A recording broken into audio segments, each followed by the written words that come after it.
You know it and I know it. Genshin could never, and will never be as good as Wuthering Waves. Let me explain exactly why.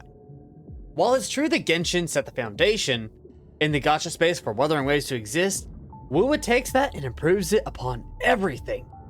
And I do mean everything. So let's go over exactly why Genshin Impact could never. Day 1 in Wuthering Waves, I was already getting lost and exploring before I ever even reached the main city. Since then, I've cleared the story, completed over half the map, and I still have things to go do. Genshin doesn't do that. It honestly feels like there is no reason to kill basic-ass mobs in Genshin, whereas in Wuthering Waves, they drop echoes, which is the equivalent of artifacts. Wuthering Waves gives you a reason to go kill these enemies, to grind them out, to want to kill them, while in Genshin, you get to pick mints, and that's about it. You see, in wuwa, the world feels alive. Places to go, TDs to kill, and in Genshin, oh, it's just another hilly churl camp. Wow. Amazing. The enemy variety and incentive to defeat the enemies is just awful in Genshin. And there's a reason that several people I've talked to played for barely 2 hours and said, fuck it, I'm done. And who can blame them? There's nothing to do. And don't even get me started on the world quest. 12 hours. 12 fucking hours of unvoiced, bloated dialogue just to unlock a part of the fucking map. Sure, in Wuthering Waves is not voiced, but it also doesn't take 12 fucking hours. Not to mention, the NPCs make it feel much more alive than the T-posing counterparts in Genshin. I would be dumb if I didn't mention Genshin's subpar climbing in comparison to Wuthering Waves. In Genshin, you get a tiny bit of stamina to run for 3 seconds, and when you're climbing, you can effectively climb up a quarter of the mountain and then fall because Genshin won't let you. And even if you do reach the peak, there's a good chance you'll get stuck on some random bullshit. Wuthering Waves doesn't do that. Stamina is very generous, but running is basically infinite, and you almost never get stuck on random bullshit while climbing.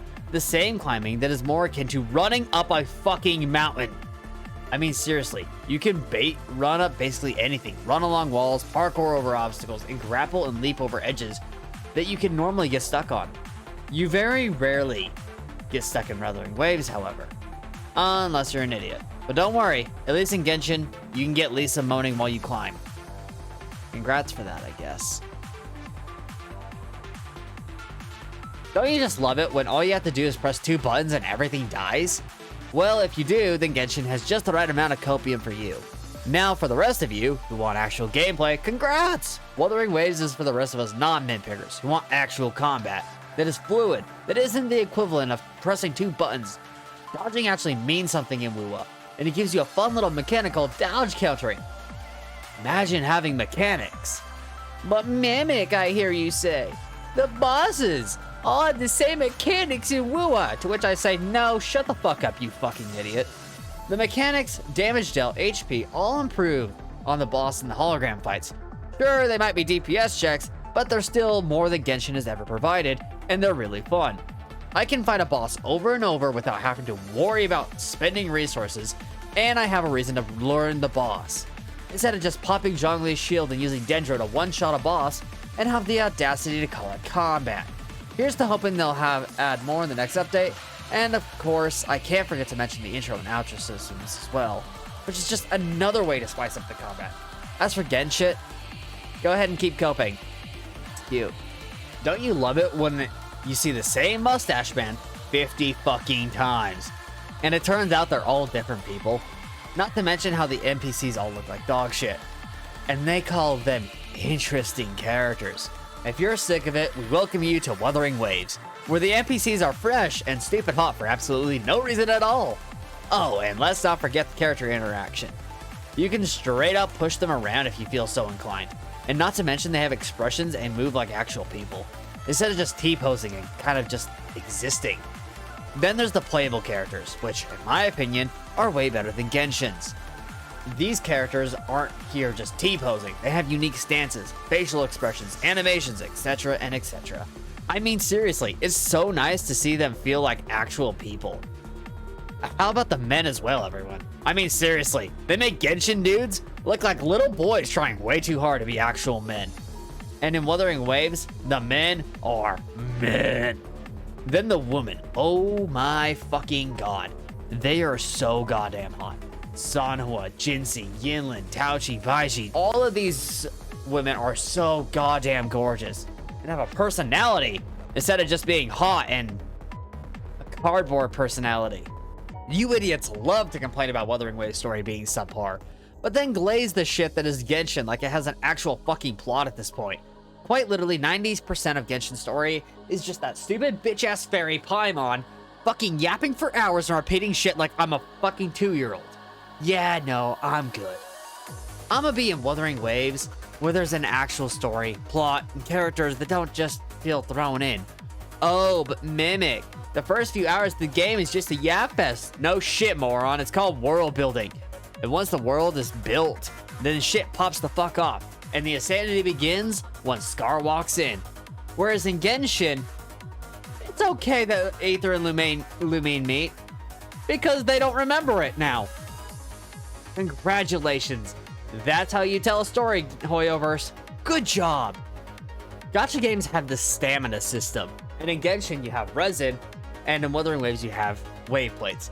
And for the longest time, Genshin has been sitting at a 160, knowing full well that 240 is ideal. Once Wuthering Waves released, and with a 240 immediately available, they took it up to 200 and act like that's an actual improvement. While the current state of wuwa has questionable rewards for wave plates, y'all can't complain when you've been getting cucked with 160 resin for all these years. And the fact that Kuro Games is the GOAT, they'll be reworking the biggest flaw in the system, that being the echoes and tastic fields, and I'm pretty sure they're reworking the entire wave plate system as well. Almost like listening to the community all say something is bad and needs fixing, and then fixing it makes the game a whole lot better. Imagine that. When Wuthering Waves released with enough bugs to make Australia look barren in comparison, Kuro compensated us with rewards upon rewards upon rewards, and they just kept giving free stuff all the time, to the point that it's almost scary how much they're willing to give. But it does prove one thing: Kuro Games listens, and unlike the shitbags on the Genshin dev team, when the Genshin fucks up, here's 60 Primo Gems! Or how about the 3 whole polls for 3 years of Genshin? Wow, that was amazing! Over here in wuwa, we've got more than 50 free polls, and a 5-star selector, and a banner selector. Thank you, Kuro Games, for being the absolute G's that you are. Wuthering Waves shares a similar concept to Genshin when it comes to the characters and polling on the banners. In Wuthering Waves, instead of it being a 50-50 like several of you all seem to think it is, it's actually a 60-40. However, obviously, you can still lose, and then the next character is guaranteed. The PD caps at 80, and the cost to pull is the same as in Genshin. That's where the similarities end, because let's talk about the weapon banner. Do you all remember the Staff of Homeless incident? There we go! Right? Pretty fucking... One spear? Are you fucking kidding me? Homa! Homa! Homa! Homa! Fuck my ass, dude! We're going to bring it home, right? Because I do, and I know damn well Tectone remembers it as well. Huh, Techie? Sorry for your loss, and thank you for, at the very least, for somewhat helping Genshin at least improve a little bit. In Wuthering Waves, your weapon banner is 100% guaranteed. And there's a standard 5-star weapon banner as well, where you can choose which weapon you would like. It seriously doesn't get much better than this when it comes to weapons, but it's okay, because the mid-pickers like being cucked and having to pull a max of 3 times to get the weapon they want. Awesome. Well, I think that sums up my entire thoughts on why Genshin could never. I know there are people who are gonna agree and people who aren't gonna agree, and hopefully those of you who are Genshin refugees decide to pop in and say hello whenever I'm streaming at twitch.tv/MimicSouls.